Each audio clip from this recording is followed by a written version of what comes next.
Hello, welcome to the Daily News Ukraine channel. Today is February 15th and our daily review of news about Ukraine. 6 enemy warships are currently on combat duty in the Black Sea off the Crimea coast, including one Caliber cruise missile carrier with a total salvo of 8 missiles. That's according to the Ukrainian Navy Command, Ukrinform reports. As of February 15th, 6 enemy warships are on combat duty in the Black Sea, including a Caliber cruise missile carrier, with a total salvo of 8 missiles. In the Sea of Azov there is 1 enemy ship, as well as 10 in the Mediterranean Sea, including 5 carrying Caliber cruise missiles, with a total salvo of 72 missiles, the statement says. Read also, Russia's obstruction of grain corridor. Ukraine calls on international community to react. The Navy notes that throughout the day, 26 ships crossed through the Kherson Strait to the Sea of Azov in Russia's interests, of which 11 were moving from the Bosphorus Strait. 5 ships crossed into the Black Sea, of which 3 moved on toward the Bosphorus Strait. As Ukrinform reported earlier, the head of the Operational Command South Joint Press Center, Natalia Humeniuk, Russia is preparing for another massive missile strike that could be launched on February 24. To date, the main operational task of the Russian invaders is the activity in the east of Ukraine. According to Andriy Yusov, a representative of the main Directorate of Intelligence of the Ministry of Defense of Ukraine, the current intensification of Russian troops should not be compared to the full-scale invasion in early 2022, Ukrinform reports, citing the main Directorate of Intelligence. We see that they cannot perform the task set, but this does not mean that there will be no further attempts. The enemy has a reserve accumulated manpower, however, at the same time, there is a problem with equipment and ammunition, added the military intelligence representative. As Yusov said, the Russians understand that the continuation of the Ukrainian counteroffensive and operations to liberate our territories are inevitable. The Ukrainian armed forces are getting ready, and this plan will be implemented. That's why the enemy is in a hurry and now continues to launch powerful attacks on Volodar and Bakhmut, realizing that the offensive of Ukrainian forces is imminent and trying to hinder it somehow, Yusov said. As reported, according to information received by the special services of some Western countries, Russia is building up combat aircraft and helicopters near the border with Ukraine, preparing for a massive offensive. In Donetsk region, the Russian invaders were shelling Chasiv Yar town with Grad MLRS for 3 hours, and the village of Vesele was struck with tanks late in the evening. The Russians shelled the village of Vesele in Kherson community with tanks late in the evening. Chasiv Yar was under Grad MLRS fire for 3 hours. At least 12 houses, an enterprise, an industrial zone, and a gas pipeline were damaged. Fortunately, there were no casualties. Pavlo Kirilenko, head of the Donetsk Regional Military Administration, posted on Telegram and published photos of the destruction. Script async src equals https://telegram.org/js/telegram widget.js 21 data telegram post equals Pavlo Kirilenko _nota/67 31 data width equals 100%/script. According to him, there was intense shelling of Volodar and its outskirts in Volnovakha direction. Read also, Russians hit Kherson region 38 times in past day, injuring 2 civilians in Donetsk direction. The night was relatively calm. Sporadic strikes on Marinka, Krasnohorivka, and Katarinivka in Marinka community, the outskirts of Kurikov community, and Avdiivka were recorded. Kirilenko noted that Kostantinivka was hit with a missile in Horlivka direction yesterday. A person was injured, 4 apartment blocks and a cultural center were damaged. Read also, invaders strike Kupyansk this morning. Another civilian was killed and an administrative building was damaged in Bakhmut. In Soldar community, 2 houses were damaged in Vasyukivka. Pereskovivka, Fedorivka, and Minkivka came under enemy fire. In Lysychansk direction, several houses were damaged in Siversk, but no one was injured. As reported, the Russian invaders killed 1 resident of Donetsk region and injured another on February 14. The Kremlin forcibly relocates and deports thousands of children from the occupied Ukrainian territories deep into Russia, using 43 camps and other facilities. A relevant statement was made by Ned Price, spokesperson for the U.S. Department of State, referring to the Conflict Observatory report, and Ukrinform correspondent reported. A report released today details Russia's systematic government-wide efforts to permanently relocate thousands of Ukraine's children to areas under Russian government control via a network of 43 camps and other facilities, the representative of the U.S. Department of State said. In many cases, Russia purported to temporarily evacuate children in Ukraine under the guise of a free summer camp, only to later refuse to return the children and to cut off all contact with their families. Such actions obviously will have serious long-term implications on these children's development, Price noted. The department emphasized that the illegal transfer and deportation of protected persons is a serious violation of the Fourth Geneva Convention relative to the protection of civilian persons in time of war and a war crime. In this regard, the United States called on Russia to immediately stop the forced relocations and return the children to their families and legal guardians. As reported, the Conflict Observatory program operates under the auspices of the U.S. Department of State and is implemented, in particular, by Yale University's Humanitarian Research Lab. The program captures, analyzes, and makes widely available evidence of Russia-perpetrated war crimes and other atrocities in Ukraine. Residents of Mariupol, temporarily captured by Russian troops, still have to stand in long lines in the frost to get warm food. Mariupol, February 2023. Frost. Hundreds of people stand in line for hours to get warm food.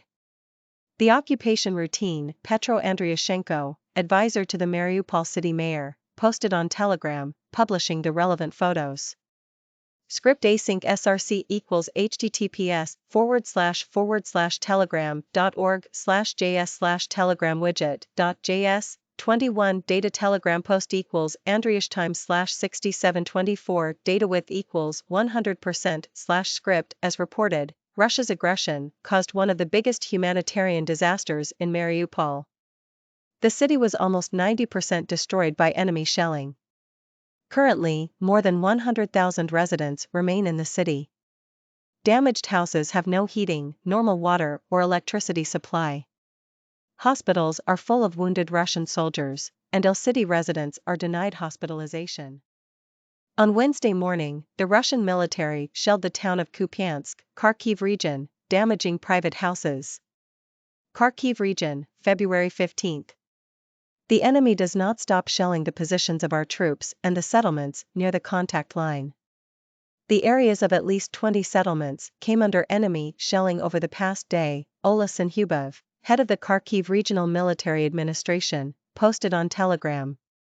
In Kupyansk direction, the enemy shelled Krokmaln, Berestov, Tabaivka, Kupyansk, and Verikna with tanks, mortars, and artillery. Vetrinarn, Hranov, Streleka, Hlybok, Vovchansk, Chuhunivka also came under enemy fire. In the town of Kupyansk, an apartment block was significantly damaged as a result of rocket fire. Today, at 7 o'clock, Kupyansk was attacked again. 3 private houses and outbuildings were damaged. Fires broke out, Synhubov wrote. Over the past day, the explosives technicians of the State Emergency Service removed and defused 10 explosive objects.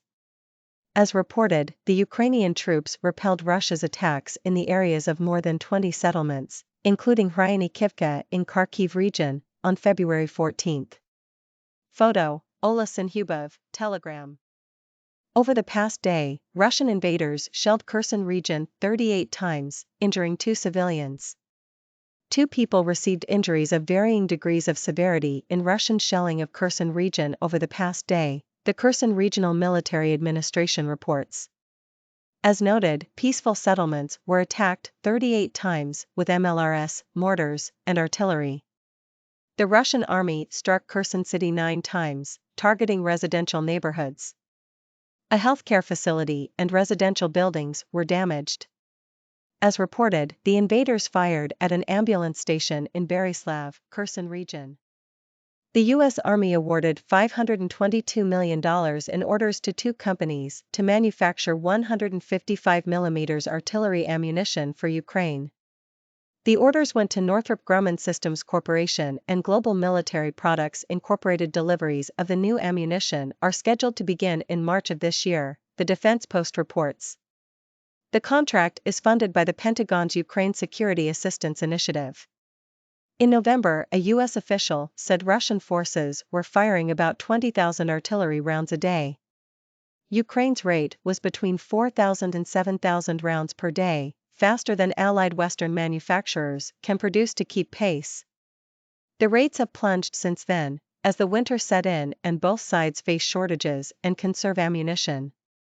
As reported, the German Rheinmetall concern will produce ammunition for Gepard self-propelled anti-aircraft guns which, in particular, are actively used by the armed forces of Ukraine. One civilian has been killed and one more injured in Russia's shelling of the Donetsk region over the past day. The relevant statement was made by Donetsk Regional Military Administration head Pavlo Kirilenko on Telegram, and Ukrinform correspondent reports. On February 14, 2023, Russians killed one civilian in the Donetsk region, namely in Koshchentinivka. One more person was injured, Kirilenko wrote. Additionally, it is now impossible to count the exact number of casualties in Mariupol and Volnovakha, Kirilenko noted. A reminder that, on February 14, 2023, Ukraine's defense forces repelled enemy attacks near over 20 settlements, including the Donetsk region's Fedorivka, Bakhmut, Ivanivsk, Vodian, Pervomaisk, Marinka, Pobieda, Novomykhailivka, Volodar and Prikostivka. Russia has already lost about 139,770 troops in Ukraine, plus 690 over the past day. The relevant statement was made by the General Staff of the Armed Forces of Ukraine on Facebook, and Ukrinform correspondent reports. Between February 24, 2022 and February 15, 2023, the enemy's total combat losses included also 3,290 tanks, plus 4 over the past day, 6,507 armored fighting vehicles, plus 7, 2,303 artillery systems, plus 4, 466 multiple launch rocket systems, 236 anti-aircraft warfare systems, plus 2, 298 aircraft, 286 helicopters, 5,161 motor vehicles and fuel tanks, plus 6, 18 warships/boats, 2,011 unmanned aerial vehicles, 219 special equipment units, plus 1. A total of 857 enemy cruise missiles were shot down. The data are yet to be updated. A reminder that, on February 14, 2023, Ukraine's missile and artillery units hit one Russian command post, 2 enemy personnel clusters, 6 ammunition depots, and 2 electronic warfare systems. Today we were talking about those news.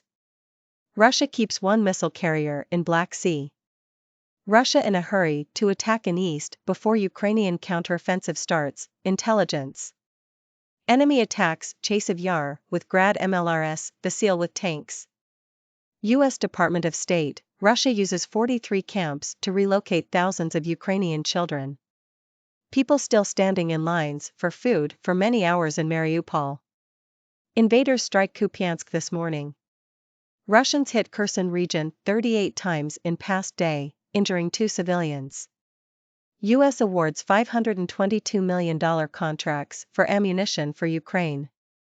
1 killed, 1 injured in Russia's shelling of Donetsk region. Ukraine army eliminates about 139,770 enemy troops.